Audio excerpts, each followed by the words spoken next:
Hello dear students, स्वागत है आपका ज्ञान दूत कार्यक्रम में जो कि आयोजित किया जा रहा है कॉलेज शिक्षा विभाग राजस्थान जयपुर द्वारा। इसकी आज की कड़ी में मैं doctor Vinita Arora, assistant professor, department of college education Rajasthan, बात करूंगी डिस्पोजल ऑफ प्रॉफिट्स की। डिस्पोजल ऑफ प्रॉफिट क्या है, इसके बारे में हम बात करें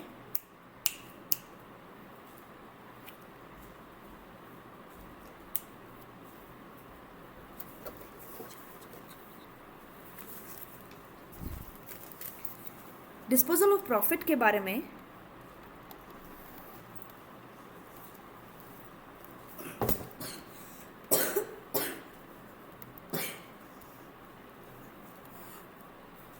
तो मैं ये आपको बता देना चाहूँगी कि डिस्पोजल ऑफ प्रॉफिट एक्चुअली जो हम बात कर रहे हैं, जिस प्रॉफिट की जो हम बात कर रहे हैं, ये प्रॉफिट सोल प्रोप्राइटरशिप या पार्टनरशिप का नहीं है। ये प्रॉफिट जो हम बात कर रहे हैं एग्जैक्टली वो कंपनी के प्रॉफिट्स की बात कर रहे हैं। जी हाँ स्टूडेंट्स, कंपनी के प्रॉफिट्स जो कि after statement of profit and loss बनाने पर निकलते हैं, जिसे कि हम एक्चुअल में सरप्लस के नाम से जानते हैं। जो सरप्लस के नाम से दिखाया जाता है statement of profit and loss के अंतर्गत, इसी सरप्लस के डिस्ट्रीब्यूशन की हम बात कर रहे हैं यदि हम आज यहाँ डिस्पोजल ऑफ प्रॉफिट की बात कर रहे हैं। तो ध्यान दीजिएगा स्टूडेंट्स। दूसरी बात जो मैं आपके सामने रखना चाहूँगी वो ये है कि डिस्पोजल का मतलब simply it is the uses of profit.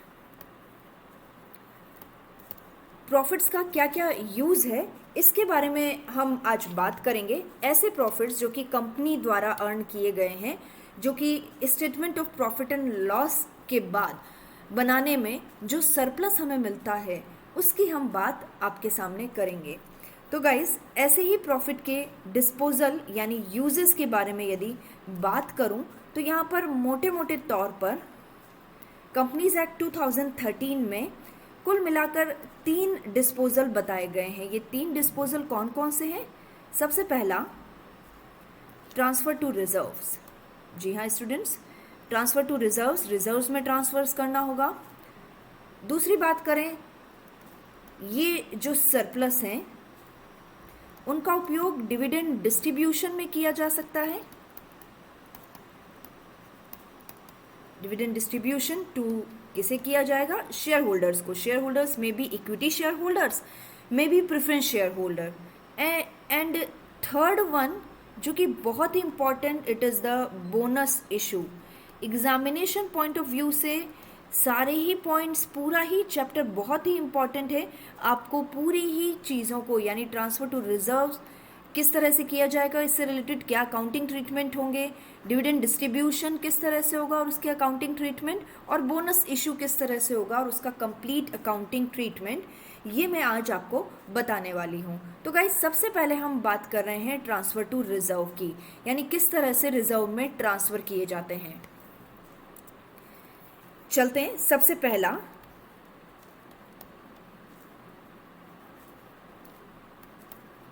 Transfer to reserves. देखिए, ट्रांसफ़र टू रिजर्व्स होते क्या हैं। सबसे पहले वही बात करती हूँ कि एक्चुअली ये वही रिजर्व्स हैं जो कि आप सेविंग्स जिसे हम कह सकते हैं, हमारे घर पर भी आपके पेरेंट्स अर्न करते हैं तो वो कुछ ना कुछ सेविंग्स के रूप में ज़रूर रखते हैं। इन्हीं सेविंग्स को हम यहाँ पर कंपनी के रिजर्व में ट्रांसफ़र करने वाली बात बताएंगे। देखिएगा, कंपनीज एक्ट 1956 यदि बात करता है कि कंपनी के प्रॉफिट्स का 10% रिजर्व में ट्रांसफ़र किया जाना चाहिए था, लेकिन हम पढ़ रहे हैं कंपनीज एक्ट 2013 जिसमें किसी तरह के कोई सर्टेन परसेंटेज की कोई बात नहीं की है।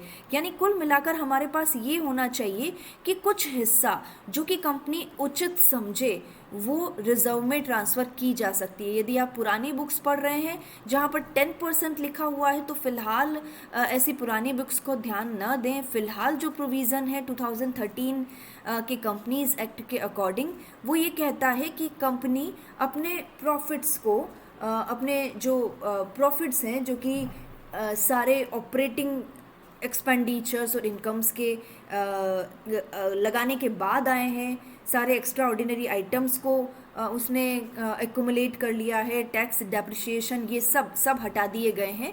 उसके बाद फाइनली जो प्रॉफिट हमारे पास बचा है उस प्रॉफिट की हम बात कर रहे हैं, और उस प्रॉफिट में से कंपनीज एक्ट 2013 ये कहता है कि एक सर्टेन परसेंटेज कंपनी को रिजर्व में ट्रांसफ़र कर देना चाहिए। तो रिजर्व में ट्रांसफ़र करने की क्या एंट्री करेंगे गाइस? देखिए, रिजर्व में ट्रांसफ़र करने के लिए हम सबसे पहले सरप्लस अकाउंट डेबिट, क्योंकि सरप्लस क्रेडिट बैलेंस बताता है। यदि सरप्लस में से कुछ हिस्सा हम कम कर रहे हैं तो ऑफकोर्स इसे डेबिट करना होगा। तो surplus account debit to particular reserve,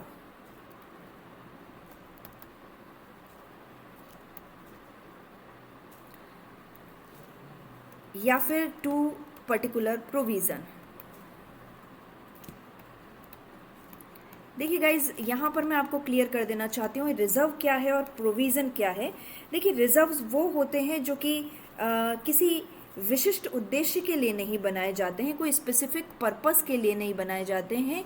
ये जनरल पर्पस के लिए होते हैं, जैसे जनरल रिजर्व हो सकते हैं। ये रिजर्व्स किसी स्पेसिफिक पर्पस के लिए मेंटेन नहीं किए जाते हैं, यानी ये सेविंग्स किसी स्पेसिफिक पर्पस के लिए मेंटेन नहीं होती है।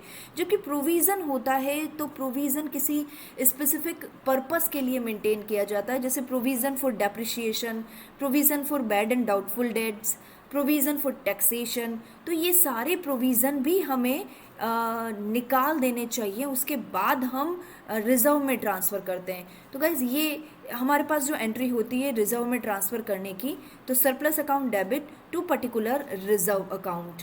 प्रोविज़न को हम पहले ही ट्रांसफ़र कर लेते हैं, इसलिए प्रोविज़न फ़िलहाल मैं यहाँ हटा देती हूँ।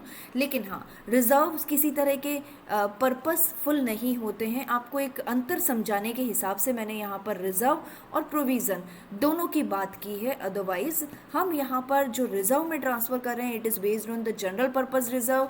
It possibly it is the general reserve जिसकी हम बात यहाँ पर कर रहे हैं। नाउ नेक्स्ट हम बात करेंगे डिविडेंड की। उससे पहले मैं अपनी स्क्रीन को खाली कर देती हूँ। और अब हमारा जो सेकंड पॉइंट है गाइस, सेकंड पॉइंट की हम बात कर रहे हैं डिविडेंड डिस्ट्रीब्यूशन।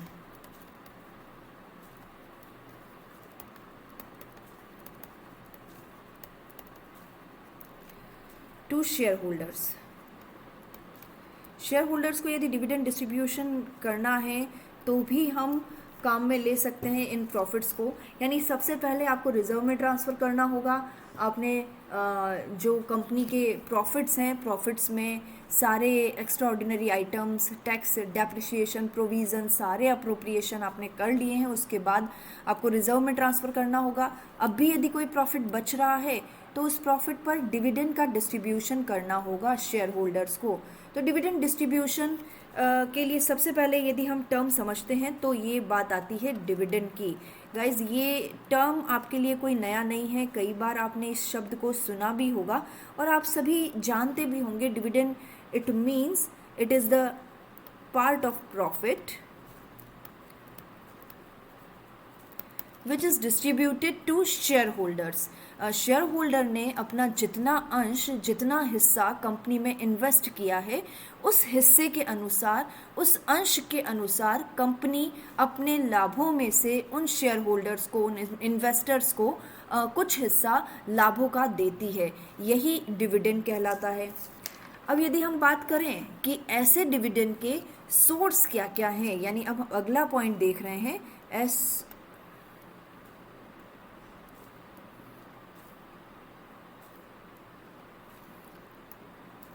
सोर्सेज क्या क्या हैं। ध्यान दीजिएगा स्टूडेंट्स, इम्पॉर्टेंट टॉपिक है। एक एक पॉइंट को आप बहुत अच्छे से लिखिएगा। डिविडेंड क्या है और उसके सोर्सेज क्या हैं, इस पर हम बात कर रहे हैं। तो डिविडेंड के सोर्सेज कई तरह से हो सकते हैं। कंपनीज एक्ट 2013 में जो स्पेसिफाइड किया हुआ है उसे मैं आपको बता रही हूँ। ये हो सकते हैं करंट ईयर के प्रॉफिट्स। करंट ईयर प्रॉफिट्स कौन से स्टूडेंट्स? जो कि टैक्स और डेप्रिसिएशन के बाद हों।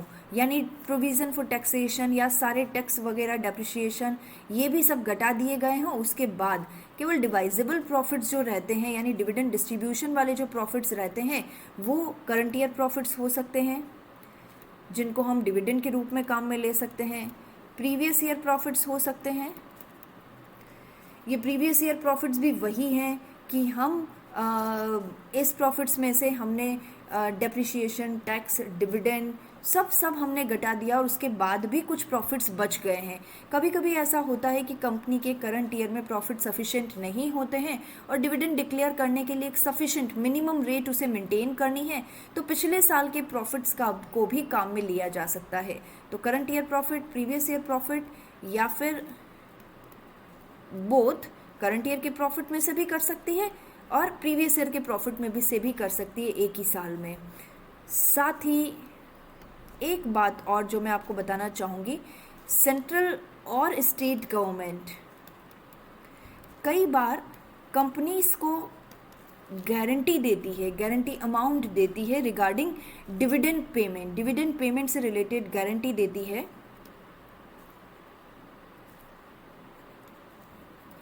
तो यदि इस गारंटी की कोई अमाउंट हमें मिली हो जो कि सेंट्रल या स्टेट गवर्नमेंट की तरफ से हो, तो इस गारंटी की अमाउंट से भी डिविडेंड का डिस्ट्रीब्यूशन किया जा सकता है। तो सिंपली ये 4 सोर्सेज आपको एक्ट में बताए गए हैं, उन 4 सोर्सेज के अनुसार आपको डिविडेंड डिस्ट्रीब्यूशन करना होगा। इन 4 के अलावा और कोई भी लाभ नहीं होंगे जिनसे डिविडेंड डिस्ट्रीब्यूट किए जा सकते हैं। सबसे पहले current year profit, previous year profit या करंट ईयर और प्रीवियस ईयर प्रॉफिट दोनों में से किए जा सकते हैं, या सेंट्रल और स्टेट गवर्नमेंट द्वारा किसी तरह की कोई गारंटी अमाउंट प्रोवाइड की गई हो जो कि डिविडेंड पेमेंट से रिलेटेड हो, तो उसमें से भी डिविडेंड का डिक्लेरेशन किया जा सकता है। प्रॉफिट से मतलब आप यहाँ अच्छे तरह से समझ रहे हैं, सारे तरह के प्रोविजंस, रिजर्व सब माइनस करने के बाद जो हमें प्रॉफिट मिल रहा है उस प्रॉफिट की बात करेंगे। अगले पॉइंट पर बात करते हैं,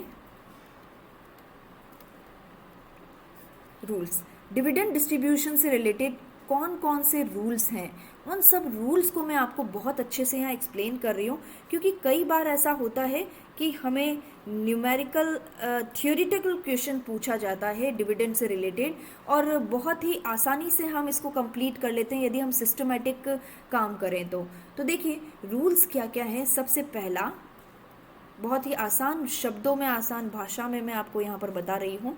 सबसे पहले रूल की बात करें तो रिजर्व्स में ट्रांसफ़र हो जाना चाहिए, यानी ऐसे प्रॉफिट्स होने चाहिए जिसमें ट्रांसफ़र टू रिजर्व्स कंप्लीट हो गया हो। दूसरे पॉइंट की बात करें, यदि कंपनी को किसी साल में लॉस है तो क्या कंपनी डिविडेंड डिक्लेयर नहीं कर सकती? तो यहाँ पर मैं आपको बता दूँ कि कंपनी डिविडेंड डिक्लेयर कर सकती है, लेकिन फ्री रिजर्व्स के रूप में रखे गए लाभों में से। सेक्शन कंपनीज एक्ट का सेक्शन 243 फ्री रिजर्व्स की बात करता है। कंपनी यदि लॉस में चल रही है तो ऐसी दशा में, हानि की दशा में, फ्री रिजर्व्स में से कंपनी अपने डिविडेंड को डिक्लेयर कर सकती है। और ये फ्री रिजर्व्स क्या होते हैं? ऐसे रिजर्व्स जो कि डिविडेंड डिस्ट्रीब्यूशन के लिए पड़े हुए हों, या किसी तरह की एनी रिप्रेजेंटिंग अनरियलाइज्ड गेंस हो सकते हैं, नोशनल गेंस हो सकते हैं, रिवैल्यूएशन ऑफ एसेट से रिलेटेड कुछ ऐसे रिजर्व्स हो सकते हैं, वो फ्री रिजर्व कहलाते हैं सेक्शन 243 के अनुसार। तो फ्री रिजर्व्स में से कंपनी अपने डिविडेंड को डिक्लेयर कर सकती है। तीसरी बात यदि हम करें कि यदि कंपनी किसी भी तरह से काम कर रही है तो डिविडेंड डिस्ट्रीब्यूशन से पहले लॉसेस या पिछले साल के डेप्रिसिएशन, ये चीज़ें कैरी फॉरवर्ड, यदि लॉसेस हैं या डेप्रिसिएशन है तो ये चीज़ें माइनस हो जानी चाहिए। जो मैं आपको हमेशा बार बार कहती भी आ रही हूँ, बार बार समझा रही हूँ कि प्रॉफिट्स क्या होने चाहिए, डिविडेंड के लिए प्रॉफिट्स क्या होने चाहिए, वही जिसमें सारे प्रोविजंस मेंटेन हो गए हों, रिजर्व्स चले गए हों, किसी तरह का कोई लॉस हो जो कैरी फॉरवर्ड हुआ हो इस साल, वो लॉसेस माइनस हो गए हों। फाइनली सारे खर्चे निकालने के बाद अब जो हमारे पास सेविंग्स बची हैं, अब जो हमारे पास प्रॉफिट बचा हुआ है, इस प्रॉफिट में से शेयर होल्डर्स को डिविडेंड का डिस्ट्रीब्यूशन किया जा सकता है। तो ये कुछ पॉइंट्स आप ध्यान रखें। चौथे पॉइंट की बात यदि मैं करूं तो पेमेंट ऑफ डिविडेंड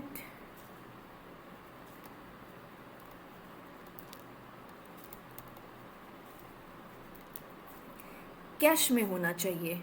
यहाँ कैश से मेरा मतलब बिल्कुल भी नहीं है कि नकद पैसा दे दिया जाए, ये बैंक में दिया जा सकता है या फिर डिविडेंड वारंट भी इशू किए जा सकते हैं।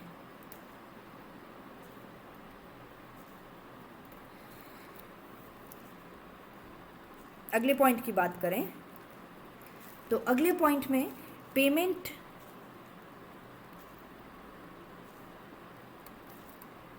30 डेज में हो जाना चाहिए। 30 दिनों के अंदर अंदर पेमेंट हो जाना चाहिए ऐसे डिविडेंड का। और जब डिविडेंड डिक्लेयर किया जाता है और इस डिविडेंड को एजीएम में यानी कंपनी की एनुअल जनरल मीटिंग में एक्सेप्ट कर लिया जाता है शेयर होल्डर्स द्वारा, तो इस एक्सेप्टेंस के 30 दिनों के भीतर ये पेमेंट हो जाना चाहिए। ये ध्यान रखिएगा, ये लिमिट है 30 डेज़ का। नाउ नेक्स्ट बात करें, नो डिविडेंड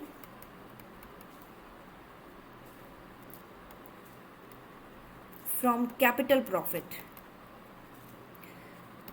अब ये आप अच्छे से समझ रहे होंगे, कई बार हम अपने लाभों को रेवेन्यू और कैपिटल में बांटते हैं। कैपिटल प्रॉफिट्स के कुछ एग्जांपल्स मैं आपको देती हूँ ताकि इससे और अच्छे से क्लियर हो जाए। ऐसे प्रॉफिट्स जो कि प्रॉफिट ऑन रिवैल्यूएशन, यदि एसेट्स और लाइबिलिटी का रिवैल्यूएशन किया जा रहा है, मान लीजिए यदि हम अपनी बिजनेस को बेच रहे हैं, अमलगमेट कर रहे हैं, तो ऐसी कंडीशन में हमें रिवैल्यूएशन करवाना होगा एसेट्स एंड लाइबिलिटीज़ का। हम बिजनेस एक्विजिशन की बात कर रहे हैं, तो ऐसे रिवैल्यूएशन पर जो प्रॉफिट हुआ है, ये प्रॉफिट भी कैपिटल प्रॉफिट है और इसमें से डिविडेंड डिक्लेयर नहीं किया जा सकता। इसी तरह से जब शेयर इशू किए जाते हैं तो सिक्योरिटी प्रीमियम लिया जाता है, प्रीमियम पर शेयर इशू किए जाएं तो ये सिक्योरिटी प्रीमियम भी कैपिटल प्रॉफिट है, इससे भी डिविडेंड डिक्लेयर नहीं किया जा सकता।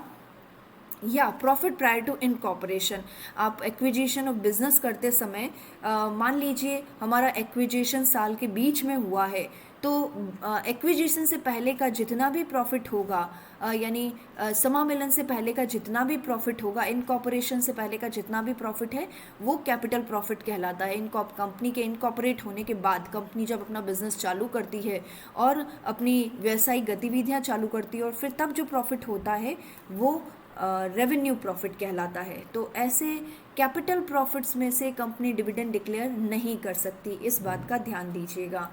अगली बात यदि हम करें तो dividend paid only on the paid up capital. 7th point,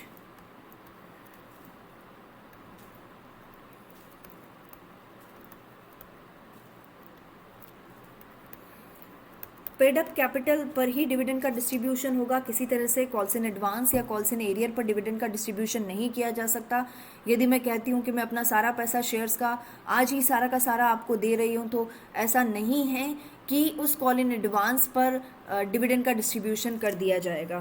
केवल पेड अप कैपिटल पर ही डिविडेंड का डिस्ट्रीब्यूशन किया जा सकता है। एक आखिरी पॉइंट मैं आपके सामने और रखना चाहूँगी, और ये आखिरी पॉइंट है कॉर्पोरेट डिविडेंड डिस्ट्रीब्यूशन टैक्स।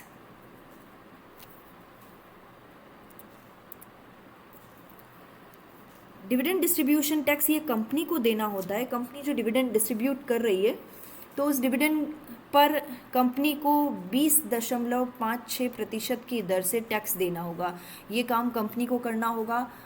जब कंपनी डिविडेंड डिस्ट्रीब्यूट कर रही है तो उसे एक डिविडेंड डिस्ट्रीब्यूशन टैक्स भी देना होगा, तो ये टैक्स कंपनी को देना होगा। तो मोर और लेस कई सारे रूल्स सेबी ने गाइडलाइंस भी जारी की गई है लाभांश या डिविडेंड से रिलेटेड, लेकिन मोर और लेस ये कुछ 8 पॉइंट्स हैं जिस पर आपको बात करनी चाहिए, जिस पर आपको अपना एग्ज़ाम का आंसर लिखना चाहिए। अब बात करते हैं विद्यार्थियों जनरल एंट्री की। लास्ट जो हम टॉपिक इस क्लास का जो समझ रहे हैं वो जनरल एंट्री से रिलेटेड है। तो जनरल एंट्री हम देखेंगे, उससे पहले हम इस बोर्ड को क्लियर कर लेते हैं। देखिए जनरल एंट्री यदि हम डिविडेंड से रिलेटेड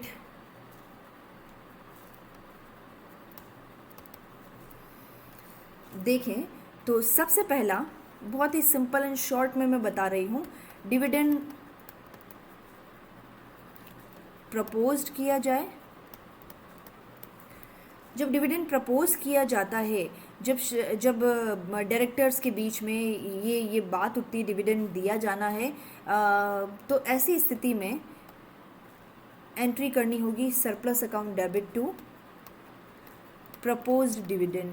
प्रपोज्ड इसलिए क्योंकि अभी तक ये डिविडेंड शेयर होल्डर्स की जो एजीएम यानी एनुअल जनरल मीटिंग होती है उसमें एक्सेप्ट नहीं हुआ है। अभी तक ये प्रपोज्ड है कंपनी के एडमिनिस्ट्रेटिव्स की तरफ से, अभी तक ये प्रपोज्ड डिविडेंड है। जब कंपनी की एजीएम होगी और शेयर होल्डर्स इसे एक्सेप्ट करेंगे, तो जैसे ही डिविडेंड एक्सेप्ट किया जाता है तो ये प्रपोज डिविडेंड एक्चुअली डिविडेंड बन जाता है, यानी जो हमने प्रपोज डिविडेंड को पहले क्रेडिट किया था उसे हम डेबिट करके रिवर्स इम्पैक्ट दे रहे हैं, और फाइनली अब हमारे पास जो बच रहा है वो डिविडेंड अकाउंट। देखिए फाइनल जो हमारी एंट्री बन रही है वो देखिए surplus account debit to dividend account. तो इस तरह से हमने डिविडेंड सरप्लस में से निकाल लिया। अब जब डिविडेंड का पेमेंट किया जाता है तो डिविडेंड के पेमेंट करने के लिए बहुत ही simple entry, dividend account debit, यानी पर्टिकुलर डिविडेंड अकाउंट को डेबिट कर दिया जाएगा, हर एक शेयर होल्डर को पेमेंट किया जाएगा dividend account debit to bank. मोटे मोटे तौर पर ये मैंने आपको कुछ एंट्रीज बताई हैं, और भी कई सारी एंट्रीज इससे शामिल हो सकती है, लेकिन एग्जामिनेशन पॉइंट ऑफ व्यू से आप इतनी एंट्रीज करें ये बहुत है। यहाँ पर मैं बता देना चाहती हूँ डिविडेंड इक्विटी शेयर और प्रेफरेंस शेयर दोनों पर दिया जा सकता है। प्रेफरेंस शेयर पर परसेंटेज फिक्स होता है, उसी फिक्स परसेंटेज पर डिविडेंड दिया जाता है, लेकिन इक्विटी शेयर होल्डर पर परसेंटेज सारा एजीएम में डिसाइड किया जाता है शेयर होल्डर्स द्वारा। तो ये डिविडेंड का डिस्ट्रीब्यूशन से रिलेटेड सारी एंट्रीज हमने आपके सामने रखी। अब जो हम बात कर रहे हैं वो जो हमने कहा था कि तीसरा पार्ट जो कि है बोनस इशू, ये बोनस इशू यानी कैपिटलाइजेशन ऑफ प्रॉफिट से रिलेटेड अगले वीडियो में हम अपनी सारी बात रखेंगे। फिलहाल आज हमने डिविडेंड यानी डिस्पोजल से रिलेटेड, डिस्पोजल ऑफ प्रॉफिट से रिलेटेड दो चीज़ें हमने सीखी, ट्रांसफ़र टू रिजर्व्स, रिजर्व्स में किस तरह से ट्रांसफ़र किया जाएगा, और दूसरा डिविडेंड किस तरह से डिस्ट्रीब्यूट किया जाएगा। हमारे अगले वीडियो में आप देखेंगे कि बोनस इशू या प्रॉफिट्स का कैपिटलाइजेशन कैसे किया जाता है। इसी के साथ विद्यार्थियों बहुत बहुत धन्यवाद।